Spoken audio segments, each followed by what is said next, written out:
Buenos días amigos y amigas que están conectados a través de Facebook para estudiar el día de hoy un tema más sobre la palabra de Dios. Quiero citar un versículo bíblico que es muy famoso, muy conocido y que aplica para todo, ¿no? Que es de el sabio Salomón en el libro de Eclesiastés, que en hebreo se dice Coelet, en griego Eclesiastés y que significa en castellano el predicador.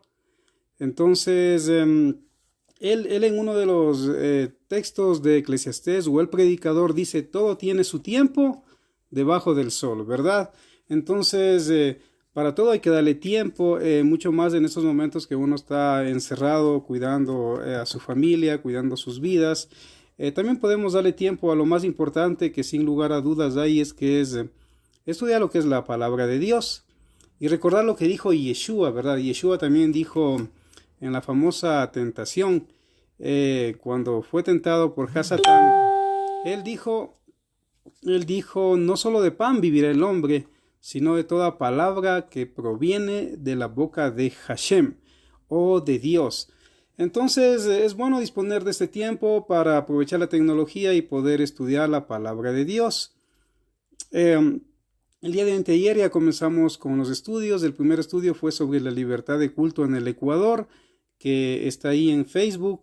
El día de ayer ya se estudió sobre lo que es la migbe, que sería el bautismo de acuerdo al contexto original, pero en agua viva, agua que corre, nunca agua estancada. Entonces comparamos el día de ayer lo que es la migbe con el bautismo, similitudes y diferencias. Y el día de hoy pues vamos a estudiar un tema que tiene colación con la pregunta que hizo la hermana Janina de Cuba sobre por qué no se permitió o no se permite en las Biblias protestantes del día de hoy los deuterocanónicos o libros del segundo canon que se conoce en la teología católica romana. Y justamente ella me preguntaba del libro del libro de sabiduría que muchos atribuyen que escribió el sabio Salomón, y aparece en la Septuaginta griega un poco tardía.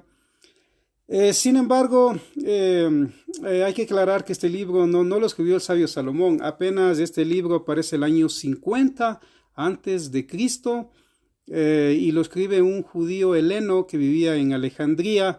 Entonces digamos que no es en realidad de la autoría del sabio Salomón. Los proverbios, Eclesiastés y Cantar de los Cantares, según el canon oficial, sí son libros que escribió el rey y sabio Salomón. Entonces, una pregunta como esa nos lleva a, obviamente, estudiar el tema que hoy vamos a estudiar de una manera general, porque no es que podemos estudiar estos temas tan profundos en un video de pronto de unas 2 horas o en unas clases aún de todo un día, es imposible. Sin embargo, de manera general vamos a estudiar el día de hoy sobre justamente estos temas de los libros sagrados en las diferentes religiones y en nuestro contexto también sobre la Biblia, ¿no? Entonces, quiero saludar a Álvaro, un amigo que ya está conectado. Gracias por estar por acá. Un abrazo al estilo del internet en estos momentos. Entonces vamos a estudiar un poquito para comprender por qué en unas Biblias hay unos libros, por qué en otras Biblias hay otros libros. ¿Cuál es la diferencia? ¿Quién tiene la razón? O de pronto no todos tienen la razón. Entonces quiero poner bases un poquito para estudiar justamente por qué la Biblia católica tiene los famosos deuterocanónicos, que significa segundo canon, y por qué las Biblias protestantes no tienen esos deuterocanónicos. En el protestantismo se dice que hubo un periodo de 400 años, o el periodo del silencio se conoce, donde Dios no habló, y más o menos fue desde el profeta Malaquías hasta cuando se da la situación de los evangelios, con Marcos, con Mateo. Entonces, según el protestantismo, estos 400 años Dios no habló, Dios calló. Sin embargo, en el catolicismo dicen no, Dios sí habló, y justamente los deuterocanónicos es testimonio de que Dios sí habló. Entonces vamos a poner un poquito base sobre esto de los libros sagrados, y como una cosa lleva a la otra, voy a tener que explicar Una que es religión. Recuerden que una religión, si bien es cierto, religión en latín quiere decir volverse a Dios, pero el punto es ¿a cuál Dios? ¿A cuál Dios? Porque el Islam tiene su Dios, el judaísmo, el cristianismo, el budismo, aunque no es una religión, es un sistema filosófico. Entonces, ¿a cuál Dios? Entonces, religiones hay muchas. Entonces, religiones volverse a Dios, pero ¿a cuál Dios? Entonces, cada religión tiene su libro sagrado. Eso es algo que quiero que comprendamos, que cada religión tiene su libro sagrado. Quiero saludar a mi amiga Reina Rodríguez Márquez desde México lindo y querido, ¿no? Gracias por escucharme en México. Entonces, religión simplemente es volverse a Dios, pero ¿cuál Dios sería la pregunta, verdad? Entonces, yo les voy a poner varios ejemplos el día de hoy.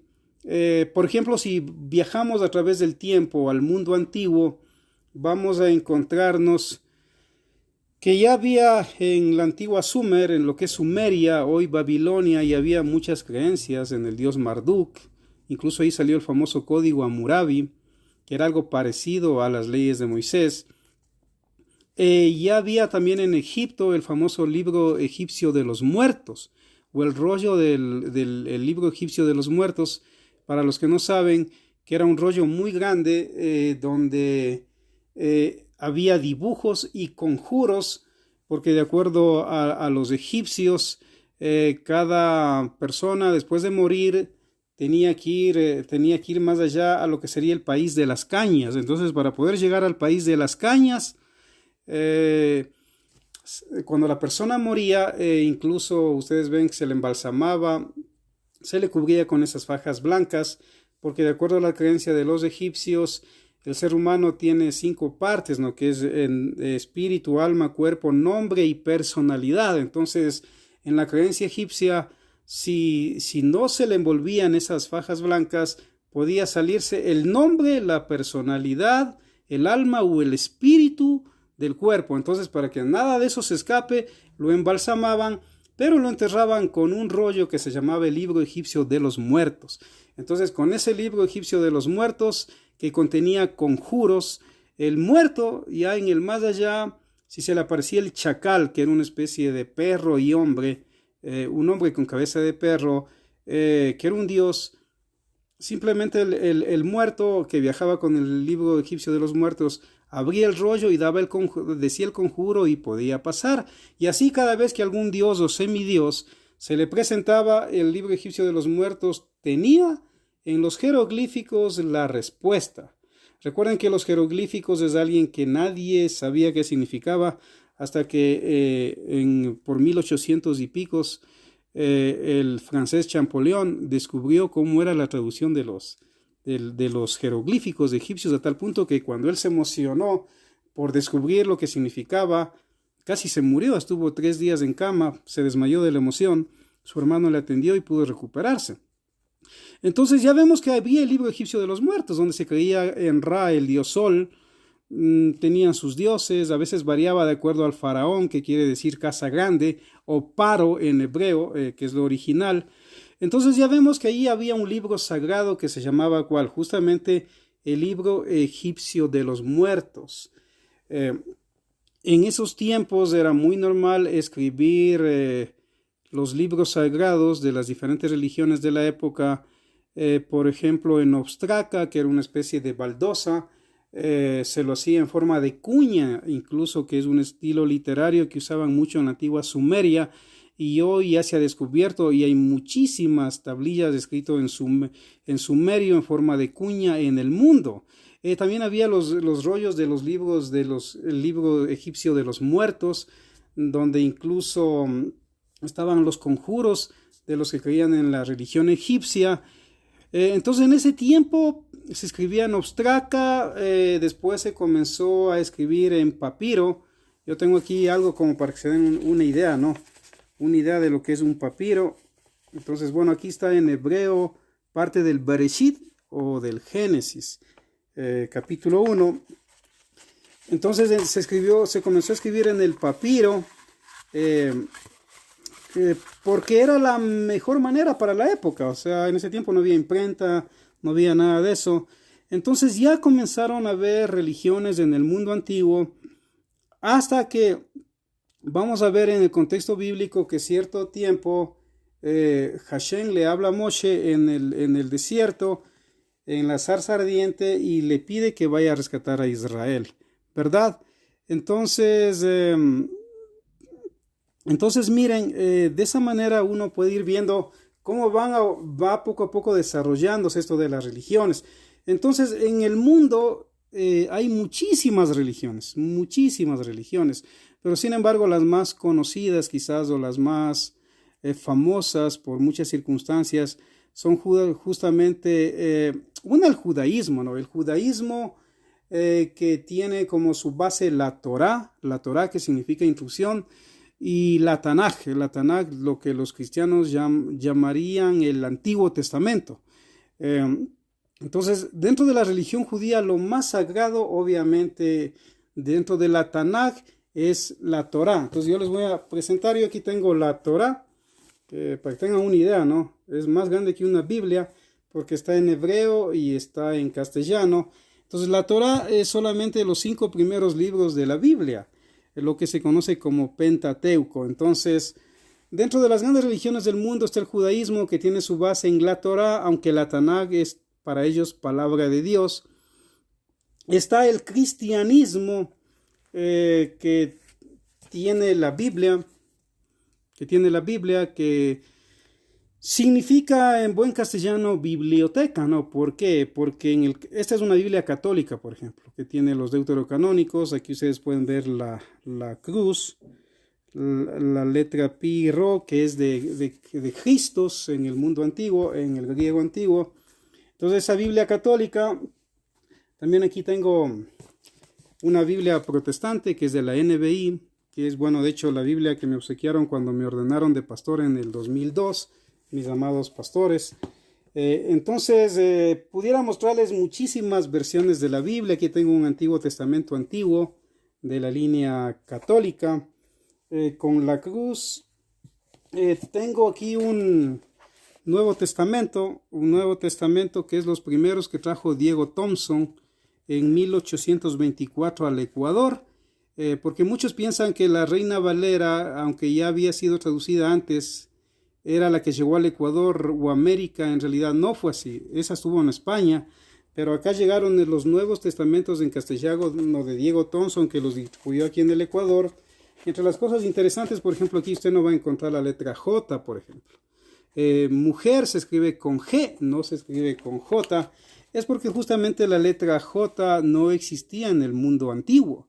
La letra J apenas se descubrió por 1600 más o menos. Entonces se decía Yesos en el mundo griego, a lo que hoy en las Biblias católicas o protestantes se llama Jesús. Pero en el hebreo original, obviamente, el nombre es Yeshua. Por eso es que yo prefiero decir su nombre original, Yeshua, que significa en hebreo salvación. Entonces, aquí tengo una Biblia en lenguaje actual. Tengo una Biblia bilingüe en quechua y castellano. Aquí tengo lo que sería una paráfrasis, que más o menos es un estilo literario en las versiones, como para llegar a cierto tipo de grupo de personas, algo que a propósito en el judaísmo no es bien visto. Entonces pudiera mostrarles muchas versiones en realidad de la Biblia. Entonces el libro sagrado dentro de la religión cristiana es la Biblia. Entonces partamos de eso, ¿no? En el judaísmo el libro sagrado es la Tanaj, pero lo más sagrado de la Tanaj es obviamente la Torá. El Islam tiene también su libro sagrado, que es el Corán. Aquí yo tengo un libro del Corán. Ellos no usan capítulos, ellos usan lo que se llama las shuras. Hay 114 shuras. Entonces, el libro que rige la religión oficial del Corán en muchos países del mundo que son islámicos es el Corán. Si bien es cierto, el Corán contiene gran parte de la Torá, un poco de los Salmos, incluso tiene parte del Brit Hadashah, Pacto Renovado o Nuevo Testamento, incluso se menciona mucho aquí a Jerusalén, se habla incluso de Yeshua o de Jesús, de María, su madre. Entonces, este es el libro sagrado del Islam, ¿sí? Entonces, los hindúes también tienen los famosos libros de los Rig Vedas. Los Rig Vedas son una colección de 4 tomos grandes que justamente tiene que ver mucho con la religión o la creencia filosófica también del hinduismo, con el yin y el yang, la lucha entre el bien y el mal, etc. Entonces, cada religión tiene su libro sagrado. Cada religión tiene su libro sagrado. Y obviamente en cada religión va a haber grupos y subgrupos que con el tiempo van a ir saliendo de estas religiones y comúnmente se les va a llamar sectas, ¿no? Se les va a llamar sectas. ¿Por qué se les llama sectas? Es porque obviamente dentro de esa religión, si ya no se está de acuerdo con la religión oficial, porque se considere que está mal interpretada algún libro sagrado, obviamente se le va a autodenominar secta, ¿no? Entonces ya podemos encontrar que dentro del mismo judaísmo, en la época de Yeshua, del siglo I, habían 26 escuelas de interpretación de la Torá. Habían 26 escuelas, ¿no?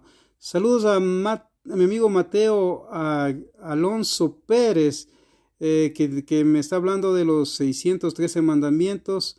Sí, correcto. Entonces, bueno, para ir a esos estudios, entonces quiero explicarles. Entonces, en el judaísmo habían 26 escuelas ya de interpretación de la Torá, de los profetas, de la Tanakh, solo que las que más conocemos son nosotros la de los fariseos, de los saduceos, de los esenios, de los celotes, pero en realidad eran 26 escuelas. Entonces, para entender un poquito esto del canon bíblico, canon es una palabra que significa caña, que da la idea de medir qué libros son inspirados por Dios y qué libros no son inspirados por Dios, qué libros tienen una base histórica real y cuáles son falsos o pseudoepígrafos, como se llama en lo que es la teología.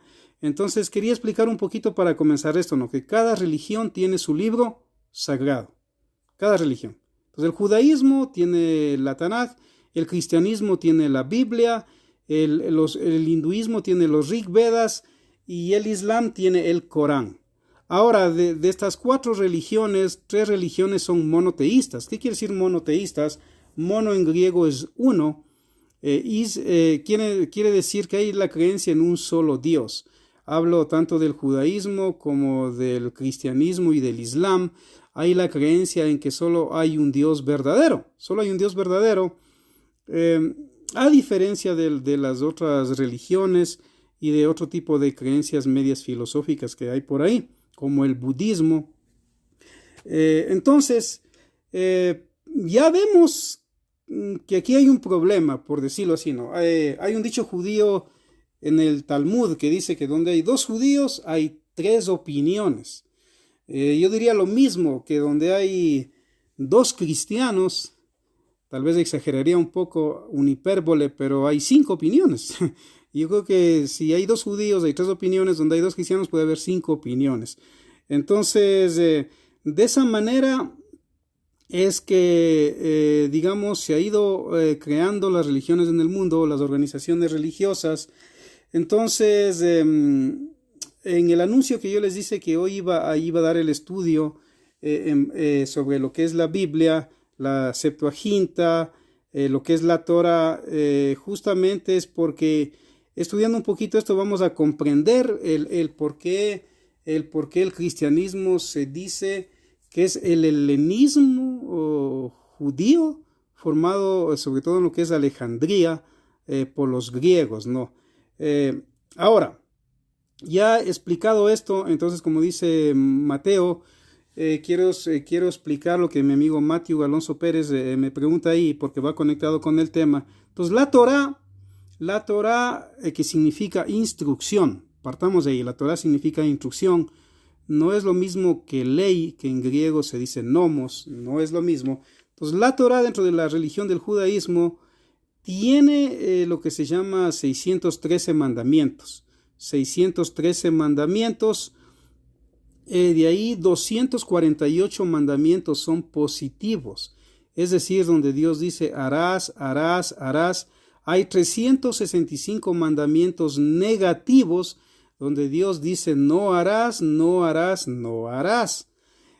Ahora, de los 613 mandamientos en la Torah, hay mandamientos que son para hombres, mandamientos que son para mujeres, para los padres, para los hijos, para los jueces, para el Cohen Gadol o sumo sacerdote, para los levitas, para ciertas fiestas, las 7 fiestas de Dios habladas en Baikra o Levítico capítulo 23, los pasos a seguir para las fiestas. Entonces todo sumado da 613 mandamientos.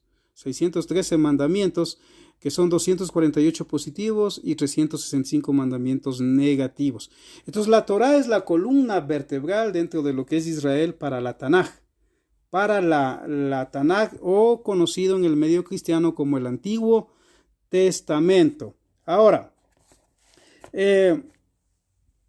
ya cuando vamos remontándonos un poquito más en el periodo del primer templo, nosotros vamos a ver que en el mundo antiguo, en realidad, los únicos que conocían la verdadera palabra del verdadero Dios eran justamente las 12 tribus del pueblo de Israel. No es que la palabra de Dios la conocían los griegos o los europeos de España o los romanos. De ninguna manera, sobre todo en el periodo del primer templo, en realidad la Biblia, la Torah, la Tanaj era exclusiva del pueblo de Israel. Si bien es cierto, él manda a escribir en 70 idiomas para las 70 naciones de la tierra en la época de Moshe, sin embargo esas naciones rechazaron la Torá y el único pueblo que verdaderamente valoró la Torá fue el pueblo de Israel. Entonces el pueblo que tenía la verdadera palabra de Dios era el pueblo de Israel, lo que es la Torá, que son los 5 libros que Dios le da a Moisés en el monte Sinaí al pueblo de Israel. Después es que cuando vienen los profetas, se va escribiendo lo de los profetas. Después es que cuando viene el rey David, se escribe los salmos. Después con Salomón los proverbios, los otros libros que escribió de igual manera Salomón, etc. Y se forma un canon que se llama Tanaj, que es un acróstico de Torah, Nevi'im y Ketuvim, que es instrucción, profetas y los escritos. Entonces, en ese periodo del primer templo, se sospecha que en realidad casi nadie en el mundo sabía de la existencia de la Torá. Los mismos escritores griegos, ellos comentan que de pronto el único que pudo llegar, porque fue alguien que viajó mucho, fue el filósofo Platón. Platón, que a propósito no es su nombre verdadero. Platón significa en griego ancho de espaldas, porque él era muy ancho de espaldas, era un mote, era un apodo, como diríamos hoy en nuestro contexto. Entonces, Platón fue el único que sí llegó a tener conocimientos de la Torá, porque él viajó mucho.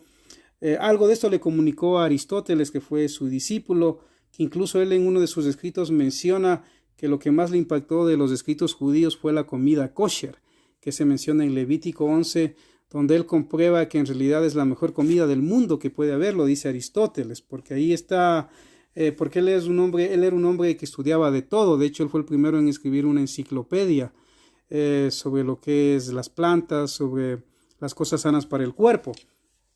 Entonces, en este periodo del primer templo, cuando yo digo periodo del primer templo, estoy hablando del templo que inauguró Salomón y que llegó hasta la época que fue destruido por Nabucodonosor el año 586 a.C., porque después de los 70 años que fueron cautivos los judíos a Babilonia y regresaron a Jerusalén, reconstruyeron el segundo templo, y ese periodo del segundo templo es desde la época que ellos vuelven a Jerusalén del cautiverio de Babilonia.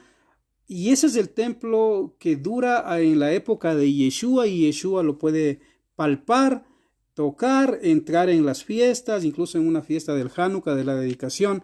En Juan capítulo 10 dice que Jesús o Yeshua estaba ahí en el templo, en la fiesta de Hanukkah, en Juan capítulo 10. Entonces ese segundo templo es el que es destruido después del año 70 después de Cristo por los ejércitos de Tito, el hijo del emperador Vespasiano, ¿no es cierto? Entonces, Va a ser en este periodo del Segundo Templo donde justamente se van a dar las cosas que tienen que ver con el estudio de hoy, en base a la pregunta que Janina me hizo ayer. ¿Es por qué? Porque si bien es cierto la Biblia, no existía la Biblia recuerden que es un término mucho después de la Torá, incluso mucho después de la época de Yeshua. La palabra Biblia recién lo acuña San Jerónimo el año 406 después de Cristo, 405 después de Cristo, cuando él hace su traducción de la Torá y de la Tanaj judía al latín, y de ahí pone los escritos de los que ellos consideraban inspirados del Nuevo Testamento. Él dice, le voy a poner a este libro, no sé cómo llamarle, le voy a llamar Biblia, ¿no? Biblia, entonces, o Santa Biblia, como ahora le ponen en la tapa. Entonces, no es que Yeshua andaba con una Biblia, o no es que Pablo sacaba una Biblia en el púlpito y leía la Biblia, o cuando Pablo le dice a Timoteo, instrúyete en las Escrituras porque en ellas puedes alcanzar salvación. Ahí no le estaba hablando del Nuevo Testamento o de la Biblia, porque eso no había. Él estaba refiriéndose a la Tanaj, a los profetas, a la Torah, porque le dice instrúyete en las Escrituras porque en ellas está la salvación. Entonces la Biblia ni siquiera existía. No es que Santiago tenía una Biblia o el apóstol Pedro tenía una Biblia, eso no existía. Eso que quede claro. Entonces, en este periodo del Segundo Templo se va a dar un dato bien interesante. La historia narra que después de lo que los babilónicos estuvieron en el poder de Jerusalén, del reino del sur, llegaron después los medos y persas y mandaron sacando a los babilónicos. Y incluso ahí ustedes conocen mucho la historia de la famosa reina Esther y de Mardoqueo, que fueron librados de la mano del malvado Amán, que quería destruir a los judíos, y recién se pasó la fiesta de Purim, que significa suertes, que tiene mucho que ver con el libro de Esther. Entonces llegan los medos, llegan los persas, y después va a llegar un personaje que es muy conocido, que se ha hecho hasta películas de él, se ha hablado mucho en la historia de la humanidad de él y se hablará.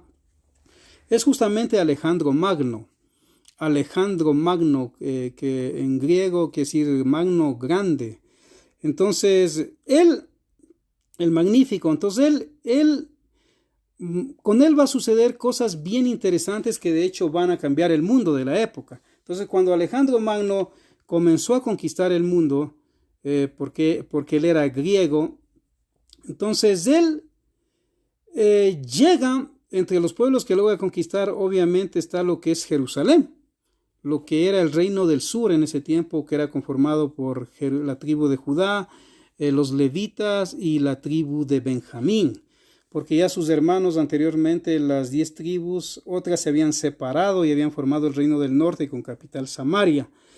Entonces Alejandro Magno llega, y aquí se da un dato bien interesante, que dice que el que salió a recibirlo fue el Cohen Gadol, el gran sumo sacerdote. El Cohen Gadol, el gran sumo sacerdote.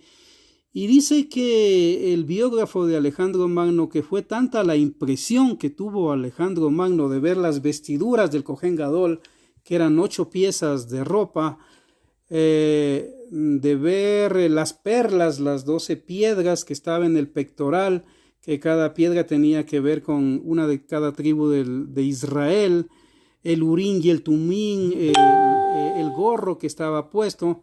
Entonces dice que se sorprendió tanto que se inclinó, algo que Alejandro Magno nunca había hecho con ninguna persona. Tuvo tanto respeto por el Cohen Gadol, porque nunca había visto algo así, un personaje así, que emanaba esa gloria en el buen sentido del cielo, porque era un siervo de Dios aquí en la tierra, que se inclinó en señal de respeto y lo saludó. Ahí se cuenta en el judaísmo que el Cohen Gadol le dio una copia del libro de Daniel, del profeta Daniel, aunque en el judaísmo no es considerado un profeta a propósito. En el cristianismo se le considera a Daniel un profeta. Entonces se sacó una copia del libro de Daniel y le dio a Alejandro Magno, quien pidió que lo lean y lo traduzcan al griego, y cuando él lo leyó, él dijo, este libro habla de mí. este libro habla de mí y de que yo iba a reinar. Y él lo captó enseguida, Alejandro Magno, sobre las profecías de Daniel. Entonces, este Alejandro Magno, él con el tiempo llega a morir, la historia dice que conquistó todo el mundo conocido, que incluso se sentó a llorar, cuando ya no tuvo que conquistar, se sentó a llorar. Y sin embargo, aunque hay varias teorías, varias hipótesis de cómo es el que muere por malaria, o de pronto un día que estaba celebrando con mucha bebida alcohólica, pero el asunto es que él muere joven, no tiene hijos oficialmente, aunque igual dicen algunos que sí tuvo un hijo, pero sus generales lo mataron para que no herede el trono. Entonces los cuatro generales grandes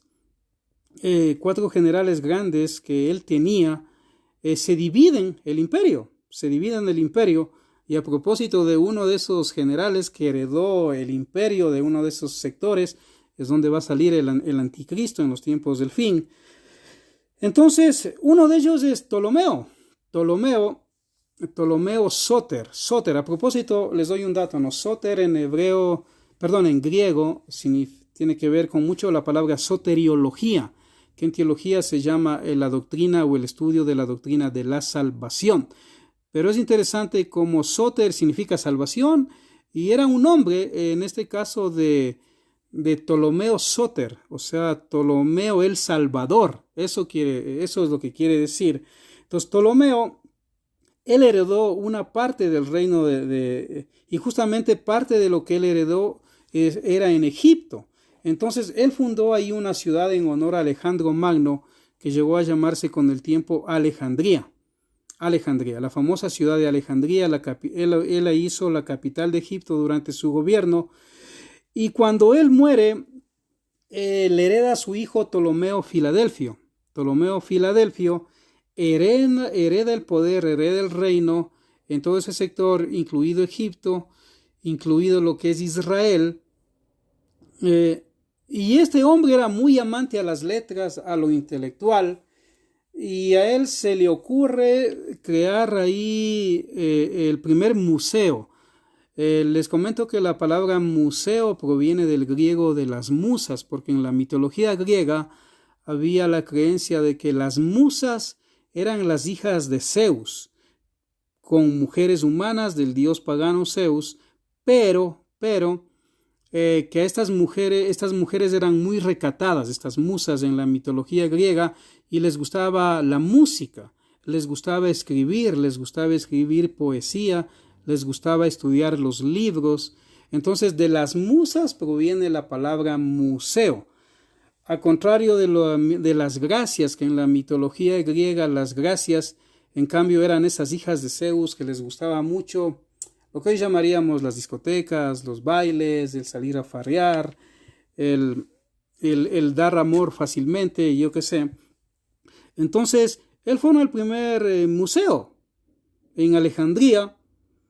Y aún las palabras gracias, les comento que proviene de gracias, justamente en lo que es el lenguaje de las palabras. Entonces él forma el primer museo, pero también va a formar algo interesante, que es la primera biblioteca, la famosa biblioteca de Alejandría, que contenía 700,000 volúmenes o 700 rollos, en ese tiempo, recuerde, de papiro, porque todavía no había el pergamino. Saludos para mi amiga Zoraida Belandia también, que me está escuchando. Entonces habían 700,000 volúmenes en esa biblioteca. Entonces él dio una orden, dijo, Ptolomeo Filadelfio dijo: toda persona que llegue en un barco a Alejandría va a sacar sus libros, no me importa la religión, las creencias, o si es de cualquier oficio, se le va a incautar esos libros. Los escribas van a hacer una copia y le van a dar la copia, y en Alejandría se queda el escrito original. Entonces, de esa manera es que fueron llegando los libros, enviaban muchos pueblos los libros al rey Ptolomeo Filadelfio, y él estaba feliz, estaba contento, porque ya tenía una biblioteca pues de 700,000 libros. Hasta que Aristeas, les comento, Aristeas, él era un judío heleno que vivía en Alejandría. Le dice, ¿sabes qué? Le dice, rey, está bonita tu biblioteca. O mi hijo diría, está chévere tu biblioteca, pero mi hijo Daniel diría sí, pero le dice, solo te falta un libro, y es el más importante, y no lo tienes. ¿Y cuál es ese libro? Él dice, la Torá, el libro de los judíos. ¡Wow! Él nunca había escuchado de la Torá o de los libros de los judíos, y dice, y bueno, ¿qué tengo que hacer para yo poder conseguir ese libro? Entonces dice, envía una carta al Cohen Gadol Eleazar de Jerusalén. El Cohen Gadol, o el sumo sacerdote en ese tiempo en Jerusalén, era Eleazar. Y ahí le ordena Ptolomeo, Filadelfio, le ordena que le mande traductores para que traduzcan la Torá, el libro que le faltaba en la biblioteca de Alejandría, lo traduzcan y se ponga en el griego koiné. Ahora recuerden que el griego koiné, en esa época había más o menos, ya en la época de Pablo, incluso habían 7 tipos de griegos. No es que había solo un griego, no. Habían 7 tipos de griego. Uno era, por ejemplo, el griego jónico, otro era el griego ptolomaico, que era más un griego de corte jurídico, el ptolomaico, que Pablo sabía a propósito todos esos tipos de griegos también, porque era erudito. Pero el koiné era el idioma del vulgo, el idioma del pueblo, del popular. Entonces, él ordena que le mande traductores para que traduzcan al griego la Torá judía, la instrucción judía. Esto quiero dejar claro. No la Tanaj, porque muchos piensan que los traductores originales tradujeron toda la Tanaj o todo el Antiguo Testamento. No es así. Fue la Torá, los 5 primeros libros de la Biblia. Después es que otros judíos helenos, sobre todo, comenzaron a traducir mucho tiempo después los Salmos y otros escritos que después aparecen en la Septuaginta. Pero originalmente lo único que se tradujo fue la Torá o el Pentateuco. Entonces, este hombre de Dios llamado Eleazar envía a 72 sabios, 6 de cada tribu, porque tenía que ser 6 de cada tribu, eruditos, y los envía justamente a Alejandría para que traduzcan la Torá. Ahora, aquí hay algunas opiniones. ¿Por qué se le llama la Septuaginta a la primera traducción de la Torá al griego, del hebreo, al primer idioma después del hebreo? Según algunos es porque le redondean de 72 a 70, porque es el número perfecto, tiene que ver mucho con el número perfecto en la Biblia, el número 7. Otros historiadores dicen que no, que ahí sortearon para que solo queden 70 y 2 salieron. Son solo datos, teorías, o tal vez hay algo de verdad. Les quiero compartir ese dato también. Entonces estos hombres de Dios llegan y dice que el rey hizo una famosa cena, comida, fiesta durante 7 días para ellos. Probó su sabiduría a ver si sabían de verdad muchas cosas y quedó impresionado y dijo, wow, en verdad que la sabiduría de los judíos es muy grande. Es demasiado grande, comparable con Sócrates, Aristón y Platón. Sócrates, Platón y Aristóteles. Es lo que dijo Filadelfio. Entonces ahí va a suceder algo bien interesante, donde la historia nos cuenta que ellos se reunieron. Algunos dicen que en cuartos diferentes, otros en casas diferentes, pero lograron traducir exactamente entre los 70 o 72 sabios, tradujeron por primera vez la Torá, que significa instrucción, por primera vez del hebreo a otro idioma, en este caso al griego. ¿Pero cuál griego? Al griego koiné. Ahora, muchos judíos lloraron. Ahora, ¿por qué lloraron? Porque de pronto alguien diría, pero qué mejor que la palabra de Dios esté en el idioma de otros pueblos, ¿verdad? Sí, en parte sí, pero el punto es que hay un dicho judío, por ejemplo, de la época de la Reforma, donde se decía que todo traductor es un traidor. Todo traductor es un traidor. ¿Por qué? Porque dentro del concepto judío, obviamente se pensaba que el griego, el romano o de cualquier otro idioma, al no entender los conceptos correctos del hebreo y el contexto bíblico, iban a traducir mal las versiones, como justamente en ciertos casos ha pasado. No en todos, pero en ciertos casos ha pasado. Entonces ahí por primera vez sale a la luz la Torá, pero ya no en hebreo, sino en griego koiné. En griego koiné. Entonces fueron 5 libros en realidad que fueron traducidos. Ahora, ¿qué tiene también que ver esto con el helenismo, verdad? No, lo que pasa es que a los griegos en esos tiempos les llamaban los helenos. A los griegos les llamaban los helenos. ¿Por qué? Porque ellos a una región les llamaban la Helade. Entonces, era lo que hoy sería Alejandría, sería lo que hoy sería Nueva York, para que usted tenga una idea. En el mundo antiguo, lo que hoy es Nueva York, que creo que tiene 50 millones de habitantes, si no estoy mal, en ese tiempo Alejandría tenía 500,000 habitantes aproximadamente y 50,000 eran judíos. 50,000 eran judíos que el padre de Filadelfia, Ptolomeo Sóter, como él apreciaba a los judíos, los había llevado a vivir en su reino porque eran gente que administraba muy bien lo económico, por ejemplo, y eso le gustaba. Quería que su imperio crezca aún en lo económico, entonces llevó a muchos judíos. Entonces la historia nos dice que en Alejandría vivían 50,000 judíos. Entonces ahí ellos tuvieron hijos y nietos. Entonces ya se perdió un poco ciertas cosas de la perspectiva hebrea. Y el judío, aunque sabía que hay un Dios en Israel, que la Torá es la palabra de Dios, también ya fue un poco adquiriendo cosas helenas. Entonces, por ejemplo, le comenzó a gustar la filosofía, le comenzó a gustar el deporte, le comenzó a gustar un poco el culto al cuerpo, que era lo típico para los griegos. De hecho, la palabra gimnasio quiere decir lugar de desnudos. Entonces, mientras en Jerusalén era prohibido los gimnasios porque se veía como algo muy vil, muy sucio, en Grecia, en Alejandría, un gimnasio era muy normal, como ahora, porque había el culto al cuerpo. Entonces, ya los judíos que vivían en estas tierras griegas, los mismos judíos de Jerusalén les comenzaron a llamar los judíos helenos. Por eso usted va a ver en las versiones, por ejemplo, que en uno de los evangelios dice que unos griegos buscan a Yeshua, ¿verdad? O a Jesús. En realidad eran judíos helenos. No es que había griegos ahí en Jerusalén que querían hablar con Jesús. No es que había el WhatsApp o los videos y se informaron de un gran maestro, viajaron a Israel. No, sino que eran judíos de corte heleno que habían ido a las fiestas, lo más seguro, de peregrinación, y ellos querían escuchar al gran maestro Yeshua.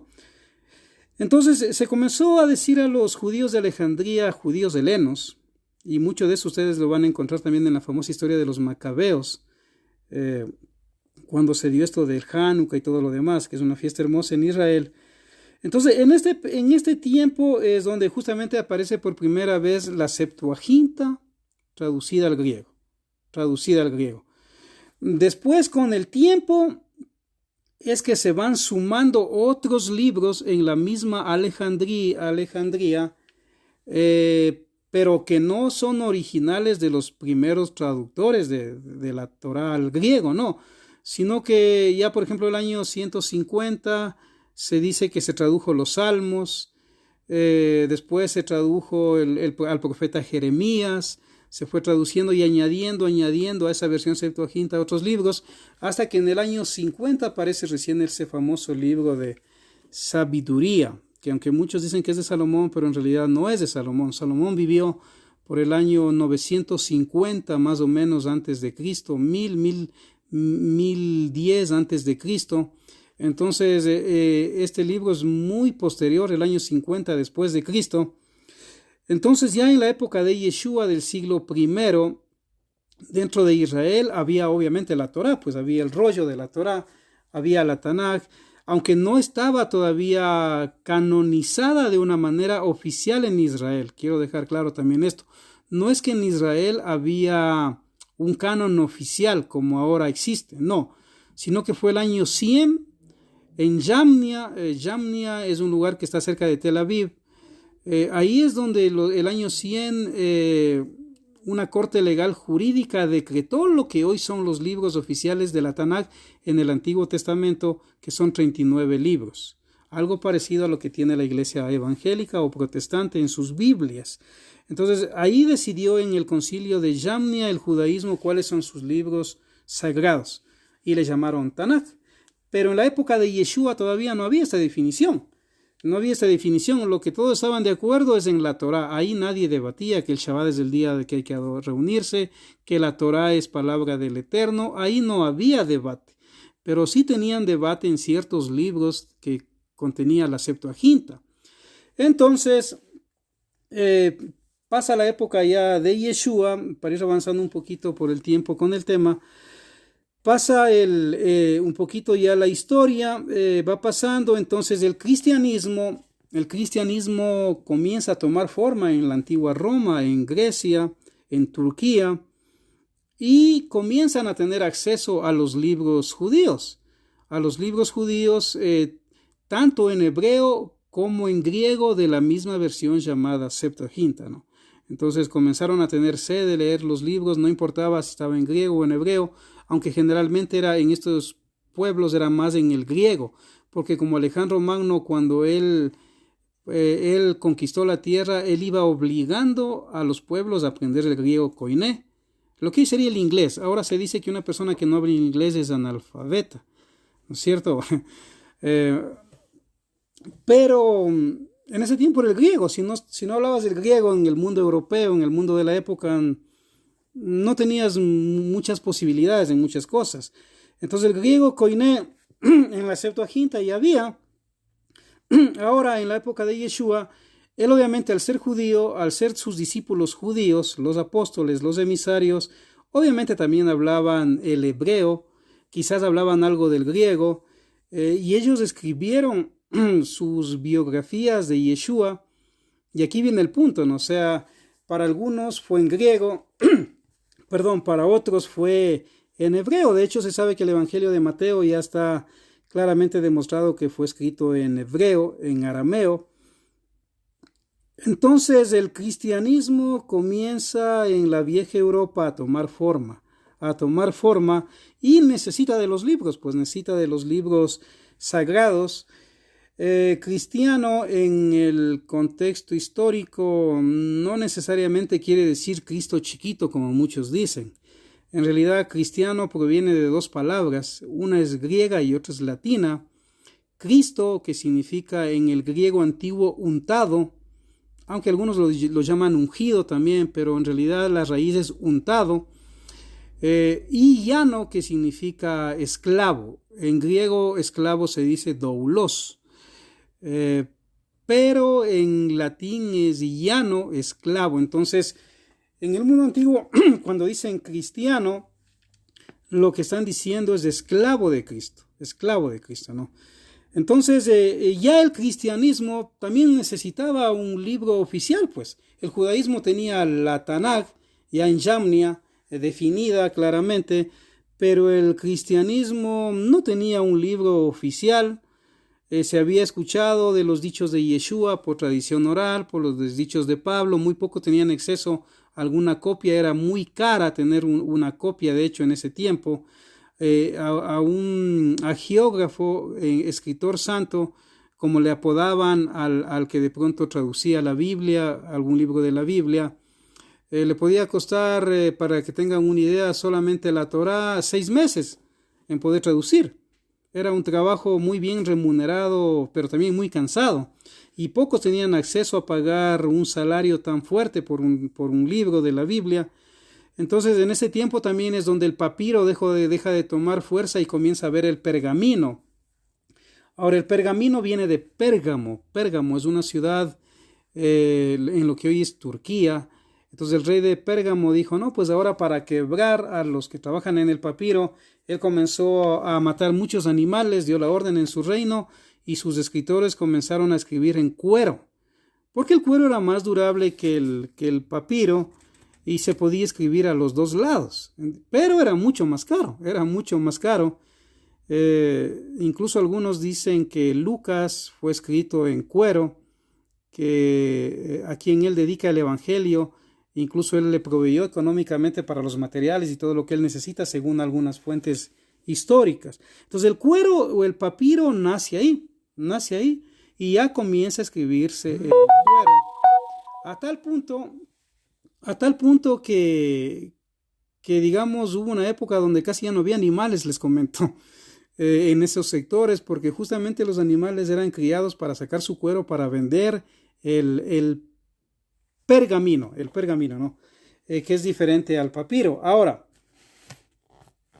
ya en Roma también se da algo interesante. En Roma el cristianismo comienza a tener más poder de los varios tipos de cristianismos que habían en la época, porque no es que había uno solo, habían varios tipos de cristianismo, varias escuelas de interpretación del cristianismo en la vieja Roma. Sin embargo, como en Roma estaba, digámoslo así, el poder, en Roma estaba el poder, y cuando Constantino se convierte, aunque no de una manera oficial, pero su madre Helena al ser cristiana, él es criado con ideas cristianas y él comienza a dar libertad de culto dentro de lo que es la vieja Europa, a lo que es el cristianismo, y comienza a tomar forma la iglesia cristiana que quedaba en Roma. Y aquí tengo un dato interesante que quiero compartirles. En el año 303, después de Cristo, el cristianismo todavía era perseguido y Diocleciano, que era el emperador, como odiaba el cristianismo, ordenó la quema de todos los libros que tenía el cristianismo. Es decir, las copias, como decía un maestro mío, Yatensi Bonilla, en el seminario, de algún posible original. Entonces, esas copias que sobrevivían, tal vez uno que otro original, dentro del pueblo del cristianismo estoy hablando, fueron quemadas muchas en el año 303 por orden de Diocleciano. Sin embargo, algunos lograron ocultar algunos escritos, entre ellos parte de la Septuaginta se logró ocultar. Y ahí es donde Constantino, 22 años después de Diocleciano, él da una orden al historiador Eusebio de Cesarea, le da una orden de que haga 50 copias de la Biblia, voy a corregir, que le haga 50 copias de la Torá o de la Tanakh de Alejandría. ¿Me explico? De la Torá o de la Tanakh de Alejandría, le da a Eusebio de Cesarea, el primer historiador de la iglesia, le da la orden, y Constantino puede tener acceso a lo que dice la Biblia, la Tanakh o la Torá alejandrina. Entonces, ahí es donde llega Dámaso. Dámaso llega a ser obispo, más o menos en esa época. Un poquito después, Dámaso primero llega a ser obispo en Roma. Ahora la palabra obispo, les comento, episcopos se dice en griego. En griego antiguo era supervisor o guardián de almas. Hoy se dice supervisor, inspector, pero en el mundo antiguo era un supervisor de almas en ese sentido, ¿no? Incluso hay requisitos para los obispos, hay requisitos para los ancianos en el Nuevo Testamento o a los presbíteros. Pero contrario a lo que muchos creen, en ninguna parte hay requisitos para los pastores, ¿no? Porque muchos asumen que obispo, pastor y presbítero es lo mismo, pero en realidad no es lo mismo. Un presbítero era un grupo de ancianos que podía dirigir cierta reunión, no necesariamente religiosa, y el senado incluso viene de senectud en latín, que eran personas mayores que gobernaban Roma después del emperador. Y obispo era el que en una provincia regía aún sobre los presbíteros, pero usted no va a encontrar, aunque es un tema para otro estudio, requisitos para los pastores en ninguna parte del Nuevo Testamento, que es otro asunto, así como el término rabino es algo parecido académicamente, pero es otro asunto al estilo de Israel. Entonces ahí Dámaso le da la orden a su secretario que era Jerónimo de Estridón, y le dice: mira, tú eres el más erudito que yo tengo aquí en idiomas, pues quiero que viajes a Israel y traduzcas esta Tanaj de Alejandría, y los libros que tú puedas tener acceso de las copias de lo que dijo Yeshua, que se lo comenzó a llamar Jesús en realidad apenas hace unos 3 siglos nomás, porque en el mundo antiguo no había la letra J. Entonces, y quiero que me traduzcas todos los escritos de Yeshua que tú puedas tener acceso para que esté en latín. Aunque ya en latín habían ciertos textos ya traducidos, como por ejemplo también allá por los sectores donde vivía Agustín de Hipona, lo que es el África, y había traducciones al latín de partes de lo que hoy es la Biblia. Sin embargo, no había, digámoslo así, una Biblia oficial o una Biblia completa. Entonces, Jerónimo de Estridón se va bajo la orden del obispo de Roma, que hoy le llaman Papa, y él llega más o menos del año 380, 386, llega a Jerusalén, y él queda muy sorprendido porque entre los escritos que él manda al Papa o al obispo Dámaso dice, es impresionante, dice aquí los niños en Belén, en Jerusalén, se saben la Torá de memoria, palabra por palabra. Incluso se saben hasta el libro de Zorobabel. Es impresionante, dice, el conocimiento que tienen estos niños de la Torá o de la instrucción. Recuerde que la palabra Pentateuco ya es una palabra posterior, que penta es 5 y euco estuche, porque se ponían 5 estuches los 5 rollos de la Torá. Entonces en la cosmovisión griega le llamaron Pentateuco, pero él dice, es impresionante cómo saben la Torá, la instrucción de Dios de memoria, y él comienza a traducir los libros de la Septuaginta, los escritos que pudo obtener de Yeshua, y él regresa ya a Roma, y bueno, él dice, ya tengo la traducción de estos libros, le dice al obispo, y por primera vez están en latín. Entonces, después del griego, primero fue el hebreo, después el griego. A propósito, el año 40 más o menos también se tradujo a lo que hoy es la Peshita, que significa sencilla, exacta, pero en arameo. Pero después en el Imperio Romano era importante tener la palabra de los judíos en el idioma de ellos, pues que era el latín, porque ya el griego comenzaba a perder el poder en esa época como idioma también, y comenzó a ser el latín el que tomaba fuerza. Y él dice, bueno, ahora ¿qué nombre le llamaré, no? Y ahí él es donde él dice, bueno, le voy a llamar Biblia. Entonces, no es que en el judaísmo original de Yeshua haya una Biblia o una Santa Biblia, no. Simplemente es algo que le puso en la portada. Por eso es que a veces yo a mis amigos del Facebook les molesto, ¿no? Cuando alguien dice, ¿y dónde dice la Biblia esto? ¿Y dónde dice la Biblia este otro? Y yo se les molesto, pero si ni siquiera la palabra Biblia está en la Biblia, porque no es una palabra original ni de Moisés, ni de los profetas, ni de Yeshua, ni de Pablo, ni de los apóstoles, porque la Biblia no había en el siglo I. La Biblia aparece recién en el año 406 después de Cristo. 405 después de Cristo, por primera vez en el idioma latín, el idioma oficial del Imperio Romano. Entre las cosas que, por ejemplo, le escribe Jerónimo de Estridón al Papa, y estos libros ustedes seguramente quizá en su país lo pueden encontrar. Él dice, entre las cosas interesantes que me he encontrado aquí en Jerusalén, también dice que hay un grupo, dice, que son judíos, pero no son cristianos. No son ni judíos ni cristianos. ¿En qué sentido? Aunque son judíos, dice, de nacimiento, practican la Torah, practican la comida kosher, todavía guardan las fiestas de Dios. Dice, sin embargo, creen en Yeshua como su Mesías, pero no son cristianos. Entonces creen en Yeshua, guardan la Torah, guardan la comida kosher, guardan las fiestas, y creen en Yeshua y no son bien vistos por los judíos que no creen en Yeshua. Pero tampoco son cristianos, dice él. Entonces él le da un consejo interesante al Papa o al obispo de la época en Roma, y le dice, por lo cual yo te sugiero que no envíes misioneros cristianos a estos grupos, porque ellos les van a ganar a ellos. Contrario de que los misioneros nuestros cristianos ganen a estos grupos, mejor estos grupos, como son más eruditos, los van a ganar. Así que te aconsejo que no envíes misioneros a estos grupos, a estos sectores de Israel.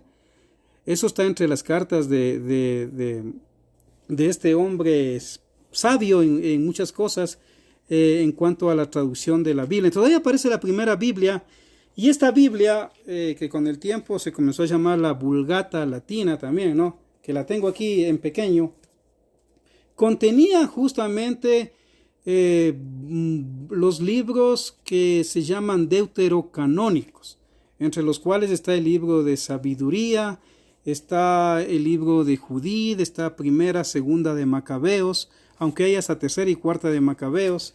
Está adiciones al libro de Esther, adiciones al libro de Daniel. Y esta Biblia es la que rigió en la historia aún hasta la etapa medieval, aún en la era de la Reforma, cuando Martín Lutero traduce por primera vez la Biblia al alemán.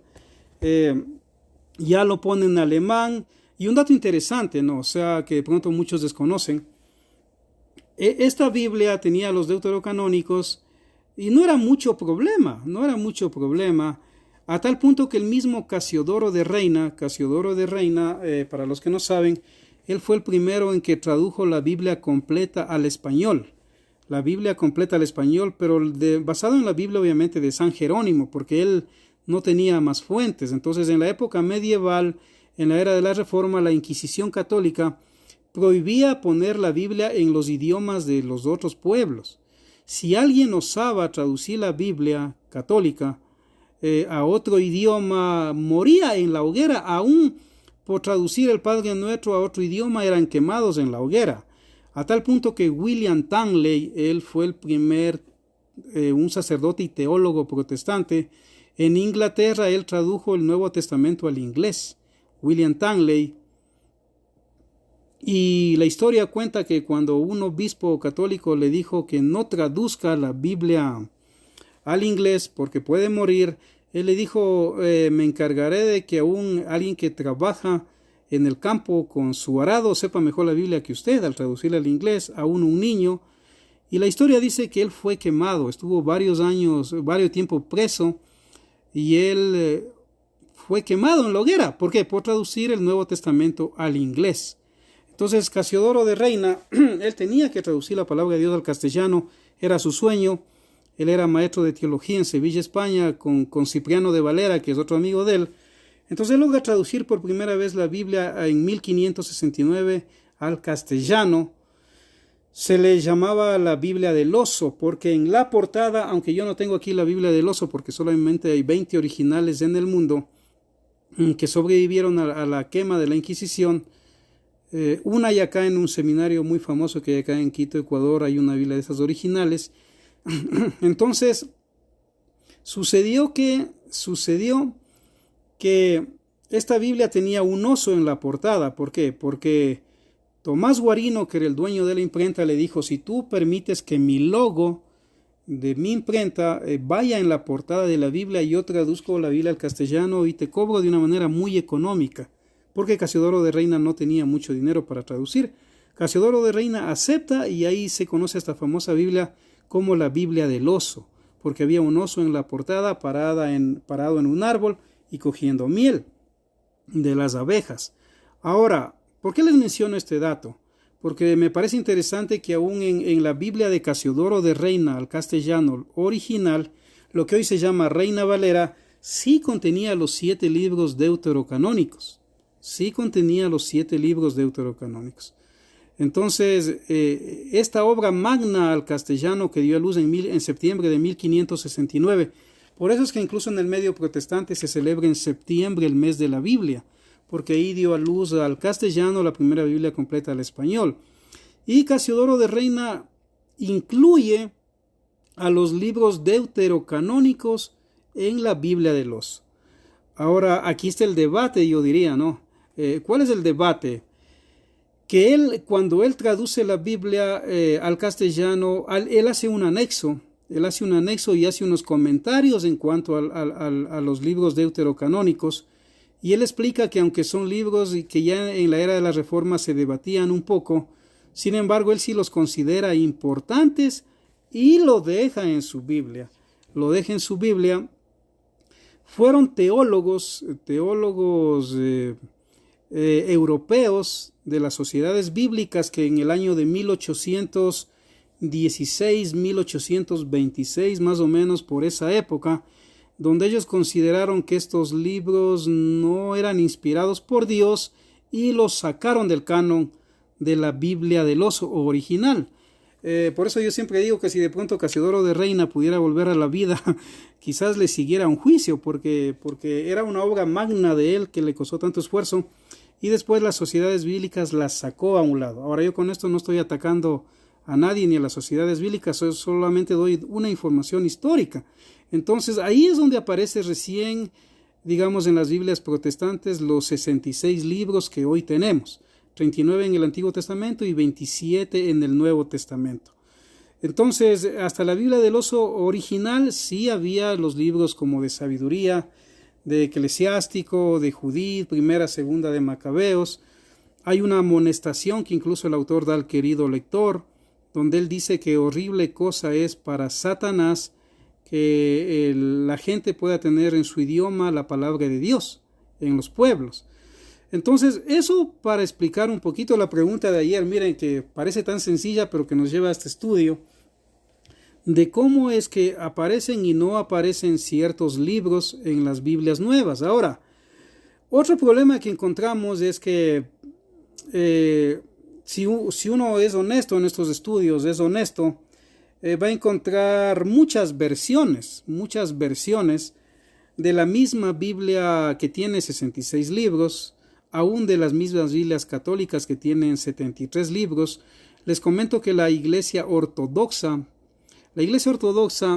es aquella iglesia católica que a finales del siglo III, por el año 495, el año 506 después de Cristo, se separó de Roma. Se separó de Roma porque no aceptó la autoridad del Papa y fue y se formó en Constantinopla, lo que hoy es Estambul, y ahí construyeron la famosa iglesia de Santa Sofía. Entonces ellos también son católicos, pero ellos, la Biblia de ellos tiene ya 76 libros, que es la Biblia oficial para ellos. La católica tiene 73 libros. La Biblia copta, si no estoy mal, etíope, tiene 77 libros, porque incluye incluso al libro de Enoc como uno de los libros inspirados. Entonces son las Biblias oficiales que hay en el mundo, en las varias doctrinas dentro de los varios tipos de cristianismos. Entonces esta iglesia que hoy prácticamente está en Rusia, y en Rusia es la iglesia oficial del Estado, la iglesia ortodoxa, donde se va a encontrar incluso que los sacerdotes, los monjes tienen la barba. Ahí no hay problema si los diáconos o los monjes se casan, no hay ningún problema, a diferencia del catolicismo donde sí es prohibido. Entonces este grupo se separó de la Iglesia Católica y tiene su propia Biblia de 76 libros. Y bueno, una de las razones por las cuales ellos se separaron, aunque es otro tema de estudio de igual manera, es porque justamente cuando en las reuniones ellos debatían sobre esto de la Trinidad, de quién mismo es hijo Yeshua o Jesús, porque en la Trinidad se habla del Padre, Hijo y Espíritu Santo, ¿no? Entonces, ¿de dónde aparece el Hijo? Si el Hijo es la segunda persona, ¿cómo puede ser engendrado por la tercera persona de la Trinidad, que es el Espíritu Santo? Entonces había estos problemas teológicos en esos tiempos, ¿no es cierto? Que hoy no se habla mucho de eso, pero ¿cómo es que la segunda persona de la Trinidad puede ser hijo de la tercera persona de la Trinidad? Entonces tenían ese tipo de problemas, y justamente por una de esas de las doctrinas que en teología se llama neumatología, el estudio del Espíritu Santo, es que ellos se separaron y formaron en Constantinopla, que antes era Bizancio, después Constantinopla, construida por Constantino, donde se traspasó el poder del Imperio Romano con Constantino, y después ahora lo que es Estambul, desde que los turcos conquistaron esa ciudad.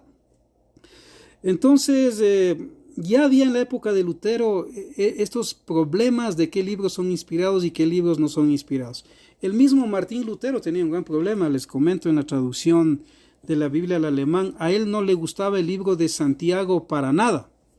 Para nada. ¿Por qué? Porque el libro de Santiago confrontaba mucho la teología de Lutero. O sea, la teología de Lutero estaba más enmarcada en que la salvación es por fe, no por obras, que el bautismo, aunque él ya no estaba muy de acuerdo en ciertas cosas con la Iglesia Católica, pero que el bautismo era un medio de gracia que le injertaba al niño en lo que es la Iglesia como parte del pueblo cristiano. Entonces la teología de Lutero no encajaba mucho en la teología de Santiago, el hermano de Yeshua, que era presidente de la sinagoga de Yeshua en Jerusalén, y aquel dice cosas como estas. Por ejemplo, dice: tú me hablas de tu fe, yo te hablo de mis obras.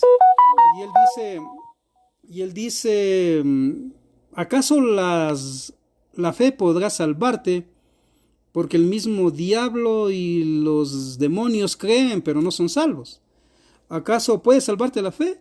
Y dice, tú me hablas de tu fe, yo te hablo de mis obras. Dice, así como el cuerpo sin el espíritu está muerto, de igual manera, dice Santiago, la fe sin obras está muerta.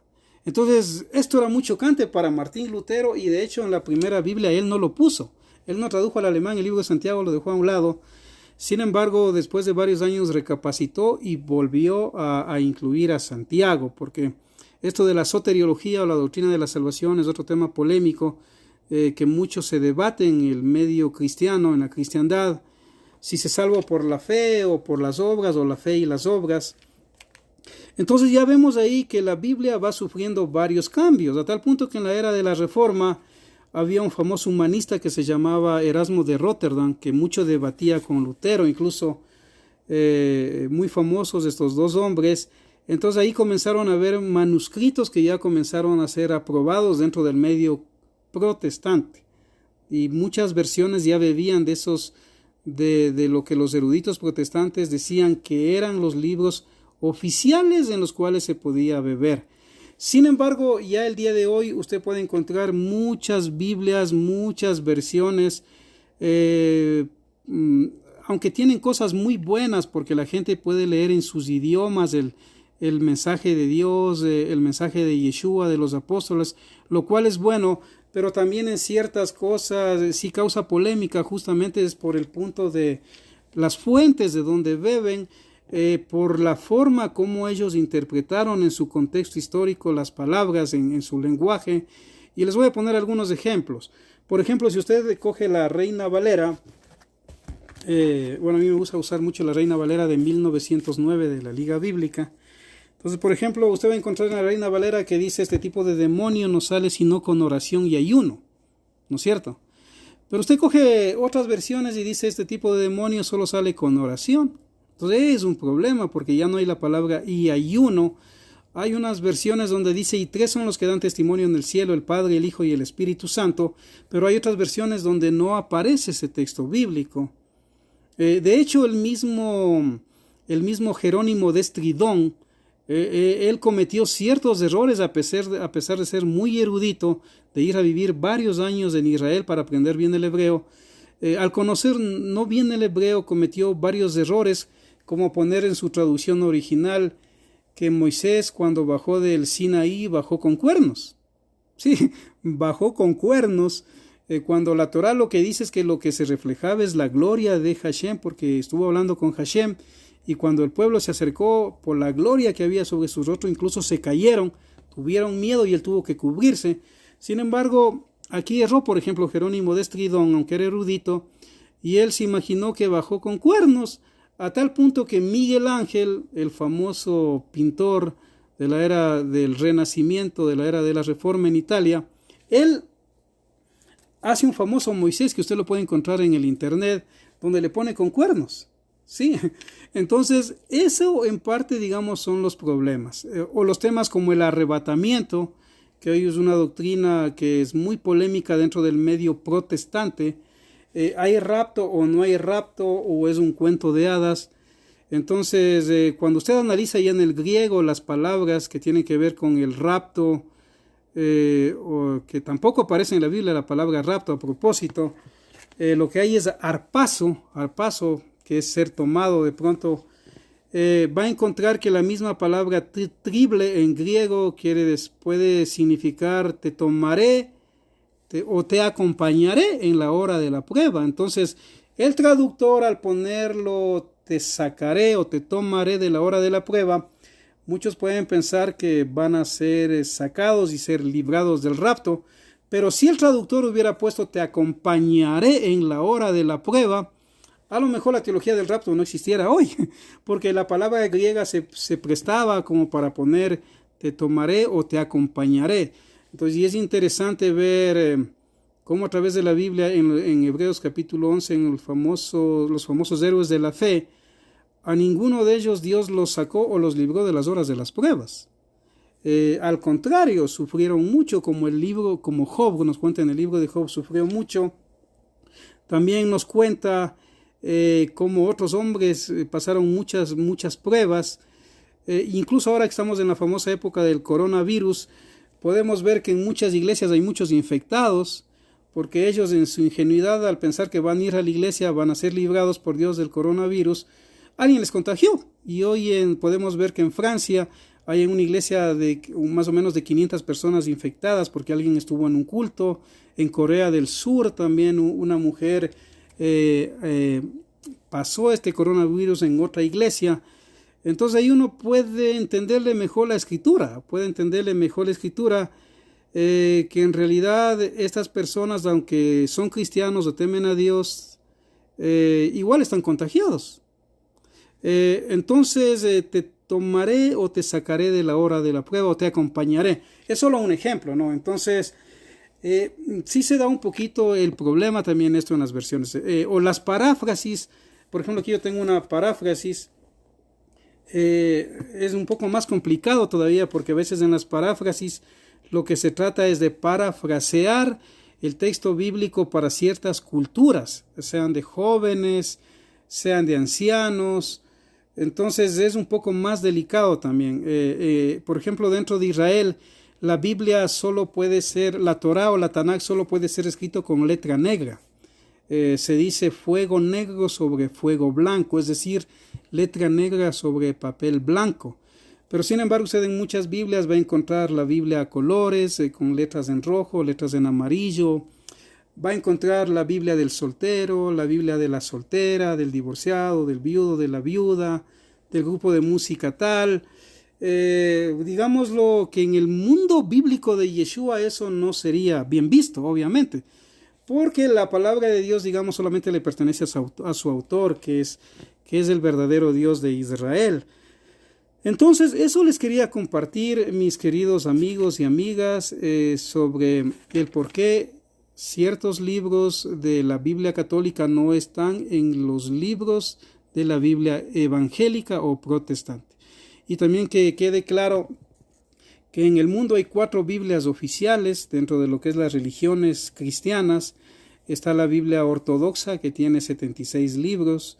Está la Biblia católica, que tiene 73 libros. La Biblia evangélica, por decirlo así, porque también hay que aclarar que una cosa es del protestante, otra cosa es del evangélico. No es lo mismo, aunque parece lo mismo.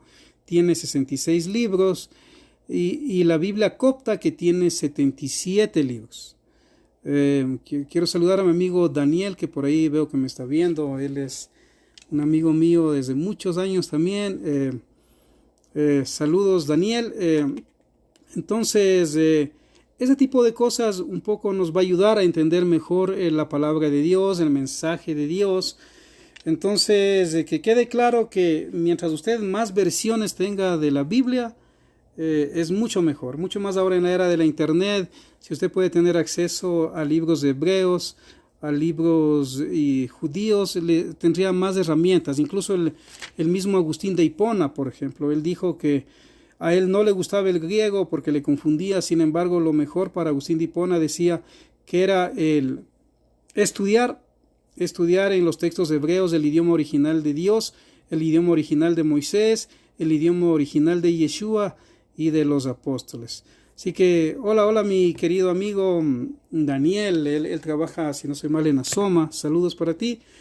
Y de esa manera usted va a poder ilustrar y tener más herramientas, ¿no? Entonces, eso es por ahora, mis queridos amigos del estudio. Los días martes a las 6 de la tarde yo doy cursos para un grupo que están estudiando para pastores, de 6 de la tarde a 8 de la noche. pero como por esta situación que estamos viviendo contemporánea no se puede salir de las casas, yo voy a dar vía Facebook a las 6 de la tarde, me voy a conectar de 6 a 8 de la noche para dar la materia que toca con los que estudian para pastores, y ellos van a estar conectados también. Entonces, si usted gusta también escuchar el estudio, pues puede aprovechar y escuchar. De esta manera puede ilustrarse y tener más herramientas en el conocimiento bíblico. Quiero saludar a mi gran amiga del Uruguay, Marisa Damele, también, que me está escribiendo. Es una señora a quien yo aprecio mucho. Muchas gracias por escribirme desde cerca de... Bueno, ella está cerca de Quito, no recuerdo bien el sector, pero es cerca de Tumbaco. Entonces, muchos saludos para Marisa también. Así que los que gusten, nos vemos hoy a las 6 de la tarde para estudiar la palabra de Dios. Y los que no puedan hoy, pues igual mañana, yo todas las mañanas, Dios mediante, desde las 11 de la mañana, para aprovechar el tiempo, como dice la Biblia, aprovechar el tiempo, voy a dar estudios bíblicos para que la gente que le gusta estudiar pueda aprender algo, pueda edificarse también en sus vidas y aprovechar el tiempo, ¿no? Entonces, desde Cumbayá es que donde vive mi amiga Marisa, gracias.